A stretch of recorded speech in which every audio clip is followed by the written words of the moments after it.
வாழ்க வையகம், வாழ்க வையகம், வாழ்க வளமுடன். குரு வாழ்க, குருவே துணை. நெற்றி நடுதொட்டு நிலையானதோர் உணர்வை பற்றியே நிற்கப் பயிற்றுவித்து அன்போடு கருணை இவை கொண்டு நம்மை அரவணைத்து வழிநடத்தும் ஆசான் அவர்களின் தெய்வீக திருவடிகளை வாழ்த்தி வணங்கி இப்போது நாம் ஒரு சிந்தனைக்கு செல்ல இருக்கின்றோம்.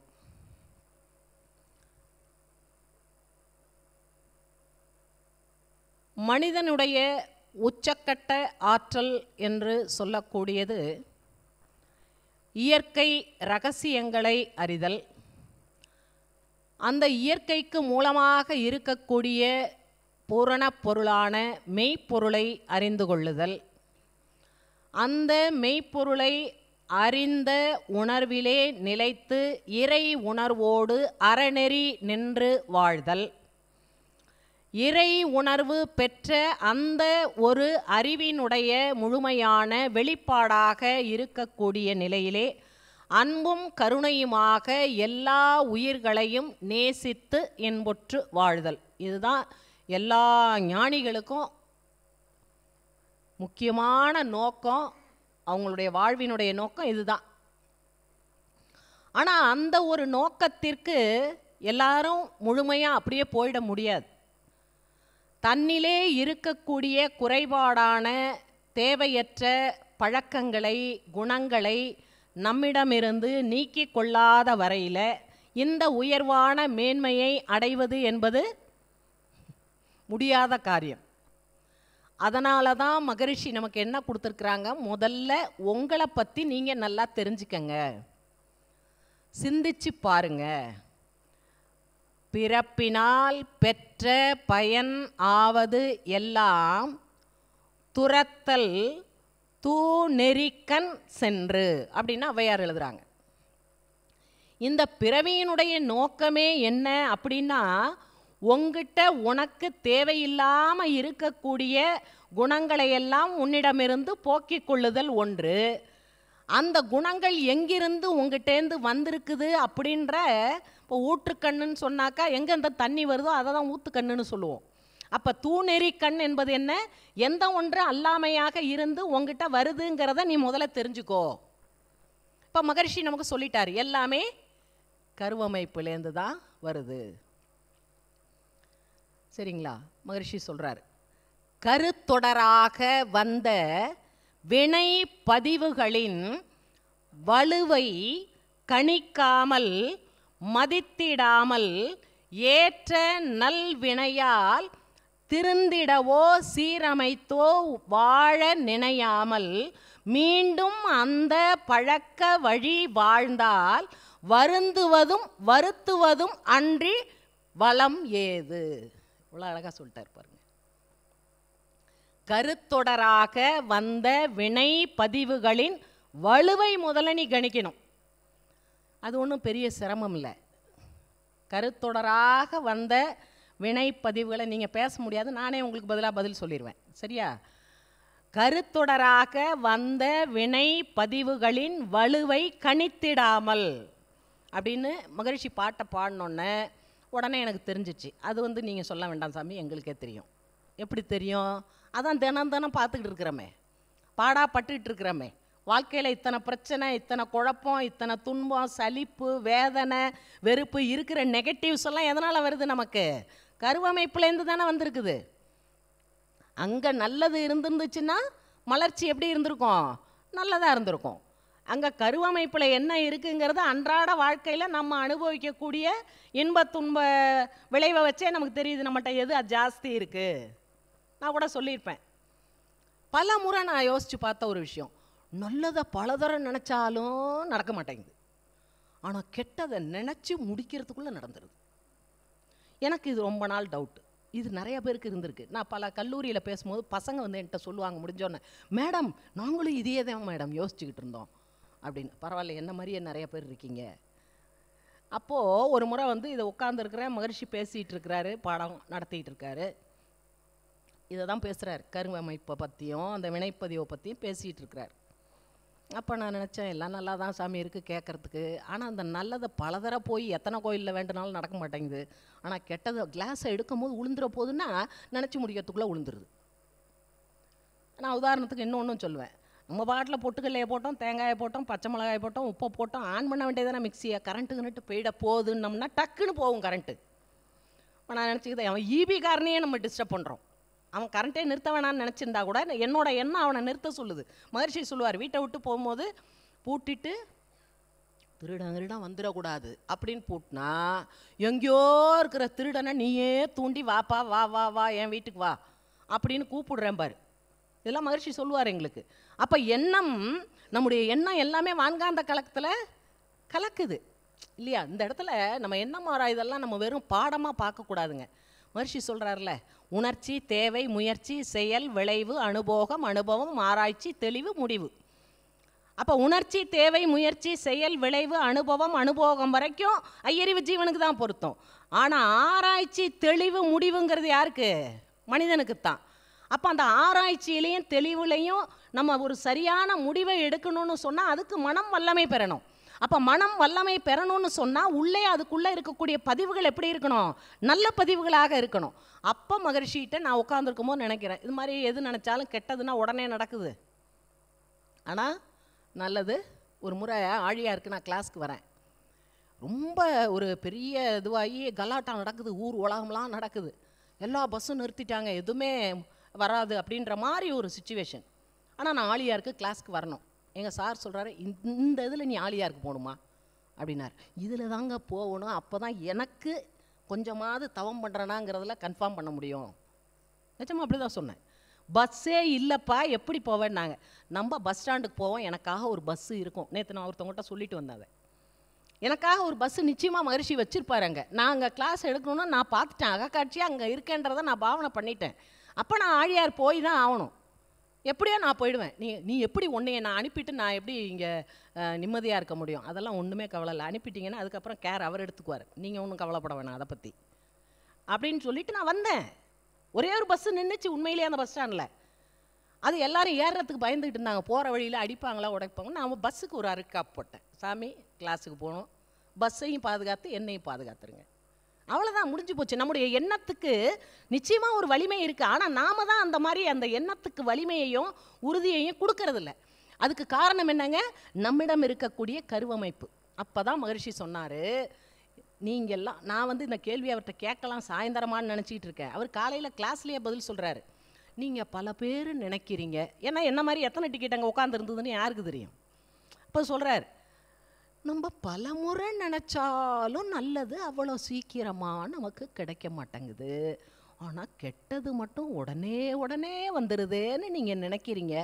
அது வேற ஒன்றும் இல்லை, எது அதிகமாக இருக்கோ அதுக்கு தானே வலிமை ஜாஸ்தின்ட்டார்.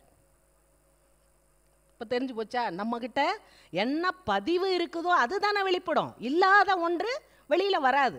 அப்போ எனக்கு ஒரு துன்பம் வருது, எனக்கு ஒரு பிரச்சனை வருதுன்னா அதுக்கு முழுக்க என்னுடைய அந்த தன்மை தான் காரணம். அப்போ அதை தான் மகரிஷி எப்படி எழுதுறாருங்க? கருத்தொடராக வந்த அந்த வினை பதிவுகளின் வலுவை கணித்திடாமல் மதித்திடாமல்ட்டார். அலட்சியமும் இருக்கும். அந்த அறியாமையும் அலட்சியமும் தான் நம்மளை என்ன பண்ணுதுங்க? மீண்டும் மீண்டும் தவறுகளை செய்ய வைக்குது இல்லையா? மீண்டும் அப்பழக்க வழியே நின்றால் வருந்துவதும் வருத்துவதும் அன்றி வாழ்வில் வளம் ஏது? ஒன்று நீ ஒன்றை வருத்திக்குவ, இல்லாட்டினா அடுத்தவங்களை வருத்தப்படுத்துவ. இந்த ரெண்டை தவிர வேற எந்த ஒரு நன்மையையும் நீ என்ன பண்ண முடியாது, அடையவே முடியாது. அதனால தான் மகரிஷி என்ன சொல்றாருங்க? பெருத்து வரும். இப்போ ஒரு மனிதன் தவறு செஞ்சா அது அவனை மட்டும் பாதிக்கல, அவனுடைய குடும்பத்தை மட்டும் பாதிக்கல, சமுதாயத்தையும் பாதிக்குது இல்லையா? ஒரு மனிதன் செய்யக்கூடிய தவறு சமுதாயத்துக்கும் பாதிப்பாக தானே வருது. அப்போ என்ன சொல்றாருங்க? பெருத்து வரும் பழி செயல்கள் மாறி உலகம் உய்ய சேர்ந்துலக பொது ஆட்சி கல்வி இவை வேண்டும். அப்போ அந்த கல்வியை தான் நம்ம மனவளக்கலை கல்வியாக படிச்சிட்டு இருக்கிறோம். அப்போ என்ன சொல்றாரு பாருங்க? ஏற்ற நல்வினையால் திருந்திடவோ சீரமைத்தோ உய்ய நினையாமல் மீண்டும் அப்பழைய பழக்க வழி. இந்த பழக்கம்தான் நம்மளை என்ன பண்ணுதுங்க? கெடுக்குது. அப்போ பழக்கத்திலிருந்து மனிதன் எதுக்கு வரணும்? விளக்கத்திற்கு வரணும். நேற்று ஒரு பாட்டு படித்தேங்க. கப்பி கடவதா காலைத்தன் வாய்ப்பெயினும் குப்பை கிளை பொடா கோழி போல் மிக்க கணம் பொருந்திய நூல்கள் பல விரித்து காட்டிடினும் கீழ் மனம் புரிந்தவாறே மிகும் அப்படின்னு ஒரு பாட்டு படித்தேன் நாலடியாரில். இதை படித்தோன்னா மகரிஷி ஞாபகம் தான் வந்தது. இந்த பழக்கப்பதிவுக்கும் விளக்கப்பதிவுக்கும் எவ்வளோ வித்தியாசங்கிறத இதை சொல்கிறாங்க. இப்போ ஒரு கோழி இருக்குது. அந்த கோழியை வளர்க்குறவர் என்ன பண்ணுறாரு, ஒரு நொய்யை எடுத்து, இப்போ நம்மலாம் அந்த அளவுக்கெல்லாம் கோழிக்கு முக்கியத்துவம் கொடுக்க மாட்டோம். ஆனால் ஒருத்தர் என்ன பண்ணுறாராம், இந்த கோழிக்கு அது மாதிரி நம்ம என்ன பண்ணுவோம், க்ளீன் பண்ணி போடுவோம் அரிசியை. அப்படின்னா அதில் உள்ள கல் நெல் குப்பை எல்லாத்தையும் எடுத்துட்டு நல்லா நேம்பின்னுவாங்க கிராமத்தில், அந்த மாதிரி சுத்தம் பண்ணி அந்த கோழிக்கு கொண்டு போய் வைக்கிறாராம். அந்த கோழி சுத்தம் பண்ண அரிசி தானே, அப்படியே சாப்பிட்லாம்ல. அப்பயும் அதை சீச்சிட்டு தான் அது சாப்பிடுதான். அதை இது கோழியோட இயல்பு. அதை நம்மளால் என்ன பண்ண முடியாது, மாற்ற முடியாது. அந்த மாதிரி தான் நீங்களும் இருக்கிறீங்க. எத்தனை நூல்கள், எத்தனை அறவழியை, எத்தனை நன்மைகளை, எத்தனை உயர்வை சொன்னாலும் எல்லாத்தையும் படிச்சுவிட்டு நம்ம என்ன பண்ணிகிட்டு இருக்கிறோமோ அதையே பண்ணிகிட்டு இருந்தோம்னா வாழ்க்கையில் மாற்றம் வருமா? மிக்க கணம் பொருந்திய நூல்கள் எப்படி எழுதுகிறாங்க பாருங்கள். அதில் வேல்யூவபிள் அந்த புக்கெல்லாம் அவ்வளோ. இப்போ திருக்குறளாக இருக்கட்டும், நான் இன்னைக்கு கூட நினச்சிட்டேன், தன்னைத்தான் காக்கின் சினம் காக்க காவாக்கால் தன்னையே கொல்லும் சினம். சினம் கொள்வார் தன்னைத்தானே வெய்ய வாள் கொண்டு மாணுவாராம் எழுதியிருக்கிறாங்க. நாணத்தை கவலையினை சினத்தை பொய்யை அச்சத்தை விட்டுவிட்டால் சாவும் அங்கே அழிந்து போகும், மிச்சத்தை பின் சொல்வேன் மேதினியில் சினத்தை முதலில் வென்றிடுவேர் பாரதியார் சொன்னார். மகரிஷி என்ன சொன்னார், சினம் கவலை இரண்டும் மனித அறிவதனை சீர்குலைக்கும் நச்சு தீயாகும். இது எல்லாத்தையும் நம்ம படித்து வச்சுருக்குறோம், அழகாக மனப்பாடம் பண்ணியும் ஒப்பிக்கிறோம். ஆனால் கோவப்படாமல் இருக்கோமா? இல்லையே. இல்லையா? சொல்கிறாருல சுவாமிஜி, எவ்வளோ சொல்கிறாரு, சினம் என்னும் சேர்ந்தாரை கொள்ளின்றார். அப்போது நமக்கு எல்லாமே தெரியும், ஆனால் அதை நான் வாழ்க்கையாக மாற்றிக்கல, நான் பக்குவப்படலை அப்படின்னு சொன்னால் அதனால் எந்த பிரயோஜனமும் இல்லை. சரிங்களா? வள்ளல் பெருமான் சொல்வார், முன்வினை முன்னை பெற்ற வல்வினை இரண்டின் முடிவு தேர்ந்திலன். இந்த முன்வினைன்னு ஒன்று இருக்குதுன்றாங்க. இந்த பிறவியில் நான் என்னத்தை இது வரைக்கும் செஞ்சேன்னு எனக்கு தெரியலை. இந்த ரெண்டினுடைய முடிவு எனக்கு என்ன வினையாக வருங்கிறதும் எனக்கு தெரியலை. வடிவெடுத்துலகில் இந்த நாள் வரை இருள் என்பது அல்லால் பின்னே யாதொன்றும் பெற்றிலேன், இதனை பேச என் உளம் கூசுகின்றது கான். இறைவன்கிட்ட சொல்கிறார், எனக்கே இதை உங்ககிட்ட சொல்கிறதுக்கு ரொம்ப மனம் கூசுது. ஏன்னா முன்வினை இருக்குது, இப்பயும் நான் ஒன்றும் பெருசாக நல்லது செஞ்சது மாதிரி தெரியல. இந்த ரெண்டு வினையும் சேர்ந்து எனக்கு நிச்சயமாக எந்த நன்மையும் தர முடியாது. அப்படி இருந்தால் கூட நான் இந்த உலகத்தில் வந்து இந்த உடல் எடுத்து வாழக்கூடிய காலம் வரைக்கும் இருள் என்பதல்லால் பின்னை யாதொன்றும் அறிந்திலேன். நல்லதையே நான் இது வரைக்கும் அனுபவிக்கலை. எல்லாமே துன்பமோ இருளோ அறியாமையோ இப்படி தான் நான் அனுபவிச்சுட்டு இருக்கிறேன். அப்போது இதையெல்லாம் கடந்து உன்னுடைய அருளை பெற்றால் இந்த துன்பத்திலிருந்து விடுபடலாம் என்ற உண்மை தெரிந்தும் அதற்கான எந்த செயலையுமே நான் செய்யாமல் இருக்கேன். இதை உன்கிட்ட சொல்கிறதுக்கு எனக்கு வெக்கமாக தான் இருக்குது. இருந்தாலும் என்ன பண்ண முடியாது, சொல்லாமையும் இருக்க முடியாது. எற்று என்று இறங்குவ செய்யற்க செய்வாயேல் மற்ற அன்ன செய்யாமை நன்று. திருவள்ளுவர் சொல்லிட்டார். யாருக்கும் துன்பத்தை, பிறருக்கோ உனக்கோ துன்பத்தை தரக்கூடிய பழி பொருந்திய ஒரு செயலை நீ செஞ்சிட்டன்னா அதுக்காக வருத்தப்படாத, திரும்ப அதை செய்யாமல் பார்த்துக்க.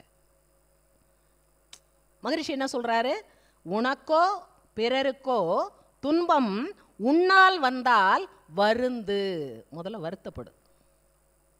வழிகான் ஈடாற்றிட, அதுக்கு மாற்று செயலாக நற்செயலை எது செய்யலாம் அப்படின்னு யோசி.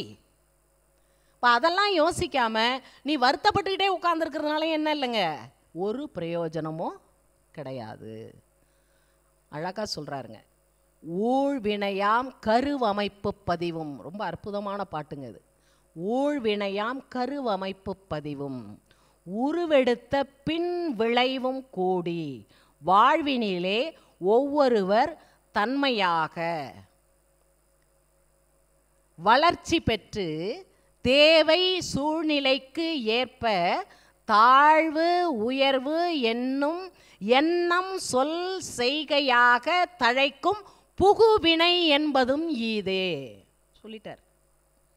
அந்த முன்வினையும் தன்வினையும் சேர்ந்து தான் புகுவினையாக வர முடியுமே தவிர அந்த ரெண்டு பதிவுகளையும் நீ போக்கிக் கொள்ளாமல் உன்னிடமிருந்து ஒரு புதுமையான நல்வினையை நீ என்ன பண்ண முடியாது, பேசவும் முடியாது, செய்யவும் முடியாது, அதை கடைபிடிக்கவும் முடியாது. அப்போ அழகாக சொல்லிட்டார், ஊழ்வினையாம் கருவமைப்பு பதிவும். முன்னாடி எல்லாம் கொடுத்துட்டாங்க நமக்கு. அதில் என்ன தன்மை இருக்குதோ அது மட்டும் இருந்தாலே பரவாயில்ல. ஆனால் அதுவே பட்டினத்தார் சொல்வார், எத்தனை எத்தனை அப்பனோ, எத்தனை எத்தனை அன்னையோ, எத்தனை எத்தனை பெண்டீரோ, எத்தனை எத்தனை பிள்ளையோ, முன்னம் எத்தனை எத்தனை ஜென்மமோ, இன்னும் எத்தனை எத்தனை ஜென்மமோ பிறந்து அடியேனும் ஏழையானேன் என்கட்சி ஏகம்பனேபர். அதனால தான் என்ன சொல்வாருங்க, இன்னொரு தாயோட கருவறைக்குள்ளே நான் போகிறதுக்கு ஆசைப்படலைன்றார். போதும், இந்த பிறவியே போதும், இப்பிறவி ஒன்று பெற்று அத்தனையும் முடித்து விட்டேன், எனக்கினி பிறவி வேண்டாம், எனக்கினி இன்பம் வேண்டும், என் ஈனமெல்லாம் மறைய வேண்டும்னு பாடுவார் அழுதுட்டு. இப்போ நமக்கெல்லாம் அது மாதிரி பாடவும் தெரியாது, ஒன்றும் தெரியாது, விடுங்க, அதை பற்றி பிரச்சனையே இல்லை. நான் தான் சொல்கிறேன், நீங்கள்லாம் நாளும் பாடுனீங்க, எங்களுக்கு இறைவனை பார்த்து பாடவும் தெரியாது, இன்னும் இறைவன் யாருன்னே டவுட்லேயே ஓட்டிகிட்டு இருந்தோம். இந்த சாமிகிட்ட போவோமா, அந்த சாமிகிட்ட போவோமான்னு சாமியை மாற்றினமே தவிர இங்கே ஆசாமி மாறினதா வரலாறே இல்லாமல் இருக்குது. ஏதோ இந்த புண்ணியமாக வந்தார், இப்போ தான் கொஞ்சம் நம்ம என்ன பண்ணிகிட்டு இருக்கிறோம், என்ன பண்ணணும் அப்படின்னு சிந்திக்கக்கூடிய அந்த வல்லமை சுவாமிஜிகிட்ட வந்ததுனால தான் நமக்கு கிடைக்கிது. அப்போ என்ன சொல்லிட்டார் பாருங்க, ஒழ்வினையாம் கருவமைப்பு பதிவும் உருவெடுத்த பின் விளைவும்.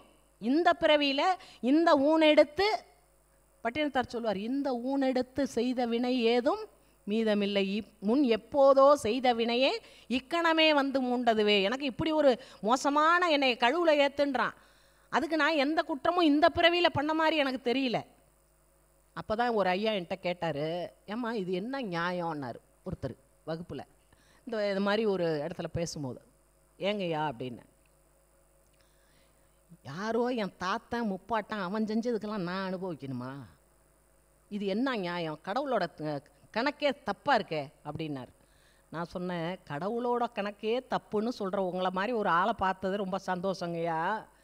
ஏன்னா அவனுக்கு தெரியாதது எதுவுமே இல்லை, யாரோ செஞ்சதுன்னு நீங்கள் சொல்கிறீங்க, அந்த யாரோ ஒருத்தருடைய குழந்தை, அதுலேருந்து வந்த உயிர் தொடர்பு தான் நீங்கள்.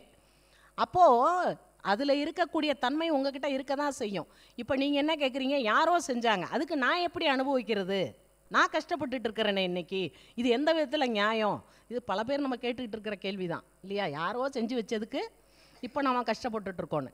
அப்போ நான் இது மாதிரி கேள்வியெல்லாம் வரும்னு சமயத்தில் தெரியாது, நான் உடனே கேள்வியை வாங்கி அங்கே பாஸ் பண்ணிவிடுவேன். அங்கே டக்குன்னு ஒரு ஆன்சர் கொடுக்குறாரு. இப்போ நம்ம பஸ்ஸில் போயிட்டுருக்குறோம், பஸ்ஸில் போகும்போது டிரைவர் திடீர்னு செல்லு பேசுகிறேன்னு சொல்லி ஒரு பிரேக்கை போட்டார்.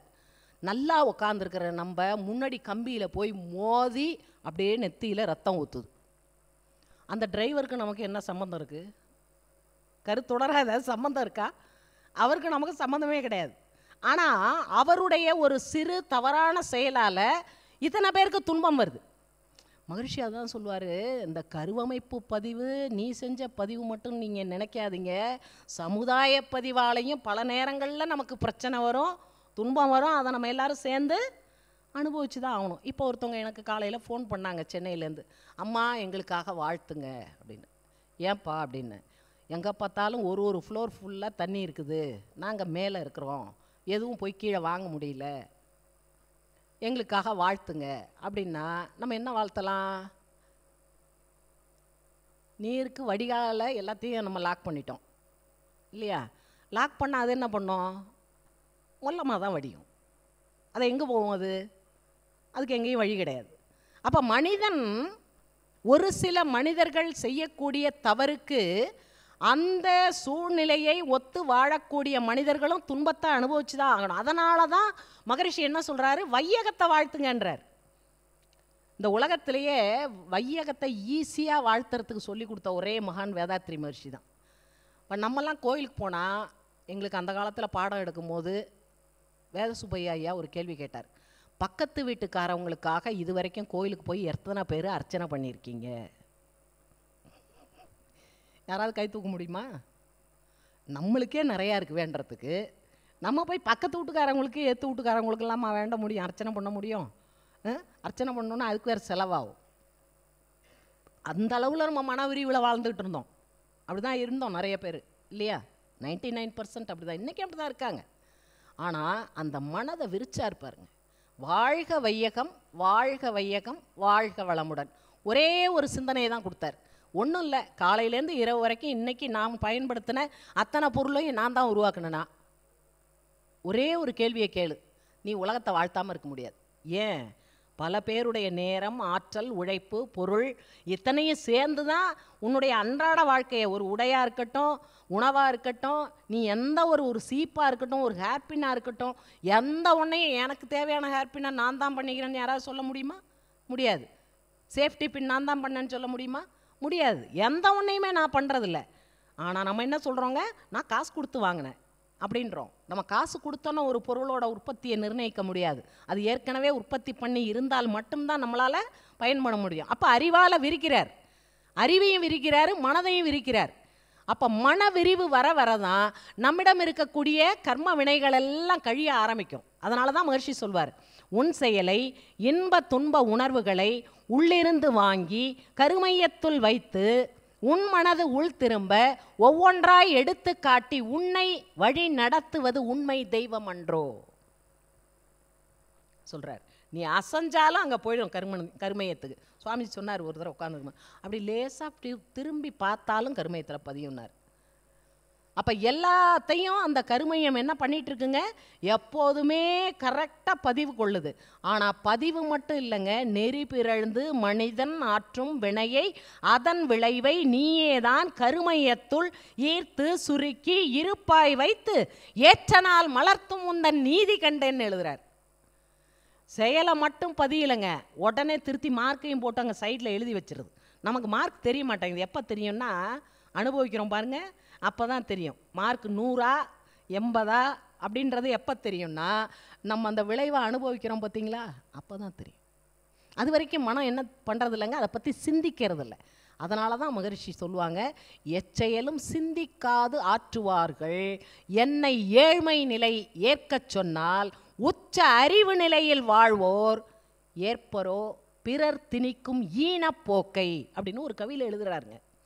அதுக்கு என்னன்னா, பிச்சை எடுத்து வேதாந்தம் பேசி பிழை செய்தே வாழும் துறவு வேண்டேன், அச்சமின்றி உழைத்து ஈட்டி அறம் நின்று அறம் செய்து வாழ கற்றேன். எவ்வளோ போல்ட்னஸ் பாருங்க அவருக்கு.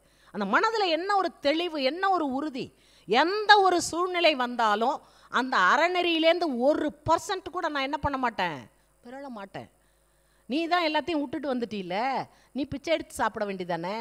ஏன்னா எல்லாரும் துறவுன்னா என்னங்க, வேதாந்தம் பேசி மற்றவங்களுக்கு அட்வைஸ் பண்ணுறது, சாப்பிட்றது. இந்த 2 தவிர துறவு நிலையில் உள்ளவங்க தன்னை அறிவில் உயர்த்தி இருக்கிறாங்களான்னு தெரியாது, பிற அறிவை உயர்த்தக்கூடிய நிலையில் இருக்காங்களான்னு தெரியாது. ஆனால் மகரிஷி என்ன பண்ணுறாருங்க, அழகாக சொல்கிறார், பிச்சை எடுத்து வேதாந்தம் பேசி பிழை செய்தே வாழும் துறவு வேண்டேன், அச்சமின்றி உழைத்து ஈட்டி அறம் நின்று அறம் செய்து வாழ கற்றேன்.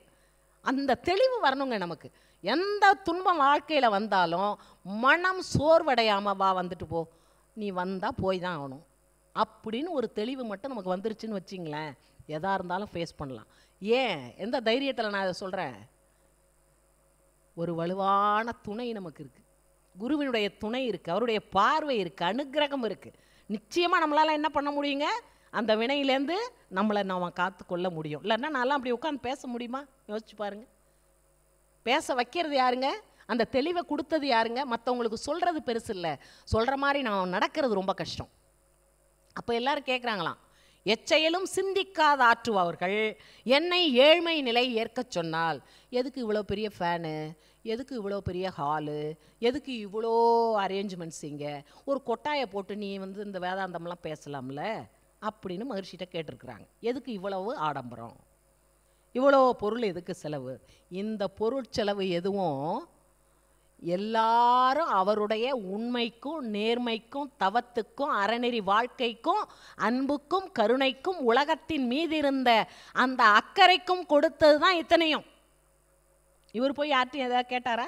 எனக்கு பணம் கொடுங்க, எனக்கு இதை கட்டி கொடுங்க கேட்டாரா சுவாமிஜி? கேட்க மாட்டார் இல்லையா? புண்ணிலே புகுந்த கோளென கொடுந்துயரம் புகுந்தனை வருத்திய போதும் மண்ணிலே வயங்கும் விண்ணிலே மற்றொருவரை மதித்திலேன், என் கண்ணிலே நிறைந்த கருத்தனே நின்னையல்னால் மண்ணிலே வயங்கும் விண்ணிலே மற்றொருவரை மதித்திலேன், மதிப்போர்தனையும் நன்னிலேன், உனையே நம்பினேன் அப்படின்னு சொன்ன வள்ளலாரோட சாயலாச்சை எப்படி போய் யார்ட்டையும் கேட்பார்? இவர் யார்ட்டையும் கேட்க மாட்டார். ஏன்? இவருக்கு என்ன தேவையோ அதை இறைவன் யார் மூலமாவோ கொண்டு வந்து என்ன பண்ணிடுவான்? கொடுத்துருவான். அப்போ அதனால தான் சொல்கிறார், எச்செயலும் சிந்திக்காது ஆற்றுவோர்கள் என்னை ஏழ்மை நிலை ஏற்கச் சொன்னால். உண்மையிலே சொல்கிறேங்க, எல்லாத்தையும் துறந்து எளிமையாக ஒரே ஒரு உடையோட அன்னாட உணவு கிடச்சி அப்படி வாழ்ந்தாதான் இறைவனை அடையலான்னு தான் இது வரைக்கும் ஆன்மீகம் சொன்னுச்சு. மகரிஷி என்ன சொல்லிட்டாரு? ஆன்மீகம் என்பது உன்னுடைய மனம் சார்ந்தது, பொருள் சார்ந்தது இல்லை. எந்த பொருளோடும் உன்னுடைய மனம் எந்த நிலையில் தொடர்பு கொள்ளலாங்கிறத நீ நிர்ணயிக்க ஒரு வல்லமையை பெற்றுவிட்டால் இருந்த இடத்துலையே துறவு தான். இதுக்காக நீ எல்லாத்தையும் விட்டுட்டு போகணுன்னு அவசியம் இல்லை. நான் கூட இப்போ காவி தான் கட்டியிருக்கேன் பாருங்கள், ஆனால் சாமியார் மாதிரியா இருக்கேன் இல்லையே. எனக்கு சாமியாராக போகிறதுல உடன்பாடும் கிடையாது. சரிங்களா? அப்போ என்ன அழகாக சொல்கிறாரு பாருங்க, அறிவின் உச்ச நிலையில் வாழ்வோர் ஏற்பரோ பிறர் திணிக்கும் இந்த ஈனப்போக்கைன்றார். அப்போது நாம் நம்மிடம் இருக்கக்கூடிய வினை பதிவுகளை கொஞ்சம் கொஞ்சமாக நீக்கி கொள்ளணும் அப்படின்னு சொன்னால் அதற்கான முயற்சியில் நாம் முழுமையாக இறங்கணும். ஏன் அப்படின்னா, இதுவரைக்கும் இருக்கக்கூடிய பதிவுகள் தான் வெளிப்படுதுன்னு நாம் நினச்சிட்ருக்குறோம். மேல் பதிவாக நல்ல பதிவுகளை போடாமல் முன் இருப்பை என்ன பண்ண முடியாதுங்க? எழுச்சி பெறாமல் தடுக்க முடியாது. அப்போ அந்த ஒரு அறிவு நிலையை என்ன பண்ணணும்? நீ அன்றாட வாழ்க்கையில் நீ தினம் தினம் தினம் தினம் அனுபவமாக அந்த அறிவை நோக்கி உன்னுடைய பயணம் இருந்துகிட்டே இருக்கணும். அதனால தான் என்ன சொல்கிறாருங்க, உன் செயலை இன்ப துன்ப உணர்வுகளை உள்ளிருந்து வாங்கி கருமையத்தில் வைத்து உன் மனது உள் திரும்ப ஒவ்வொன்றாய் எடுத்து காட்டி உன்னை வழி நடத்துவது உண்மை தெய்வம் அன்றோ. உன்னுள்ளே தெய்வம் அறிவாக உள்ள உண்மை உற்றுப்பார். அப்போ அகம் நோக்கி திரும்பு. உன்னுள்ளே தெய்வம் அறிவாக உள்ள உண்மை உற்றுப்பார். இப்போ உள்ளுக்குள்ளே திரும்பினோன்னே முதல்ல உடலில் நினச்சாலே வியப்பாக இருக்குது. ஏன்? இத்தனை உறுப்புகள் இருக்குது. நேற்று பார்த்தோம், இது எதையுமே நான் இயக்கலை. நம்ம கண்ட்ரோலில் மட்டும் ஹார்ட்டையும் லங்ஸையும் கடவுள் கொடுத்துருந்தான்னு வச்சிங்க, அது இத்தனை நாள் ஒழுங்காக இருக்கும்? இருக்காது. அது அவனுக்கு தெரியும். அதனால தான் என்ன பண்ணிட்டான், அந்த அளவுக்கு உனக்கு அறிவு இல்லை, அதெல்லாம் நான் பார்த்துக்கிறேன், நீ மட்டும் என்ன பண்ணு, நான் அங்கே வேலை பார்த்துட்டு இருக்கேன் பாரு, என்னைய டிஸ்டர்ப் பண்ணாமல் இருந்தீங்கன்னா போதும். மகரிஷி சொல்லுவார், உள்ளே நடக்கக்கூடிய இறையாற்றலினுடைய இயக்கத்திற்கு முரணில்லாத வகையிலே ஒத்த வகையிலே உங்களுடைய எண்ணம் சொல் செயல் வாழ்க்கை முறையை மாற்றிக்கொண்டு வாழ பழகி கொண்டால் உண்மையான இறை வழிபாடு அதுதான்ட்டார். நீ இறைவனை போய் டிஸ்டர்ப் பண்ணாமல் இருந்தீனால அதுவே பெரிய இறை வழிபாடு. சரிங்களா? அப்போது உன்னுள்ளே தெய்வம் அறிவாக உள்ள உண்மை உற்றுப்பார். அறிவும் தெய்வமும் ஒன்றென காண்பாய். உன்னுள்ளே தெய்வம் அறிவாக உணர்ந்திட்டால் உலக மக்கள் அனைவரும் ஒத்த நண்பராவார். இப்போ எனக்குள்ளே போய் இருக்கக்கூடிய தெய்வம் எப்படி இருக்குது, அறிவாக இருக்குன்னு நான் தெரிஞ்சுக்கிட்டேன்னா நான் பார்க்குற பொருள் எல்லாவற்றிற்குள்ளாகவும் அறிவில்லாத ஒன்று கூட இல்லையே. இதில் அறிவு இருக்குது, இதில் அறிவு இருக்குது, இதில் அறிவு இருக்குது, அறிவில்லாத பொருள் இருக்கான்னா இல்லை. ஆனால் இதையெல்லாம் அறிவதற்கான அறிவு யார்கிட்ட இருக்குன்னா நம்மக்கிட்ட இருக்குது. அந்த அறிவு எங்கிட்ட மட்டும்தான் இருக்குதான்னா பார்க்கக்கூடிய மனித குலத்தில் வாழக்கூடிய ஒவ்வொரு மனிதருக்குள்ளாகவும் மகரிஷி சொல்லுவாங்க, இறைநிலையில் அவன் என்னை ஈர்த்த பின்னர் மொழியில் எழுதுகின்ற மறையை நான் வாசிக்கின்றேன். மறைபொருளாய் தான் மாறும் மாபெரிய ஆற்றல் மனிதர் அனைவருக்குள்ளும் பொது இதுங்கிறார். என்னால் முடியும்னு உங்களாலேயும் முடியும். எனக்குள்ள தெய்வம் அறிவாக இருக்குங்கிற உண்மையை நான் தெரிஞ்சுக்கிட்ட மாதிரி உங்களாலையும் தெரிஞ்சுக்க முடியும். அப்படி நீங்கள் தெரிஞ்சுக்கிட்டீங்கன்னா ஒவ்வொரு செயல்கள்லையும் விழிப்பு நிலை வந்துடும். அந்த செயலினுடைய விளைவை கணித்து செயல்பட ஆரம்பிச்சிருவீங்க. அப்படி ஆரம்பிச்சிங்கன்னா உங்களுக்கும் உங்களால் துன்பம் கொடுத்துக்க முடியாது, இன்னொருத்தருக்கும் துன்பம் கொடுக்க முடியாது. அப்படி துன்பமில்லாத வாழ்க்கையை வாழ பழகிட்டீங்கன்னா நீங்களும் தெய்வமும் ஒன்று தான். அப்போ அங்கே இருக்கிற பிரச்சனை ஒன்று என்னங்க, நம்மிடம் இருக்கக்கூடிய கருவமைப்பு பதிவும் உருவெடுத்த பின் விளைவாக இருக்கக்கூடிய பிராராப்த வினையையும் போக்கிக் கொண்டால் ஆகாமிய வினை என்ற ஒன்று நம்மை அணுகாமல் காத்து கொள்ளலாம் என்று சொல்லி இந்த உரையை நிறைவு செய்கிறேன். வாழ்க வளமுடன்.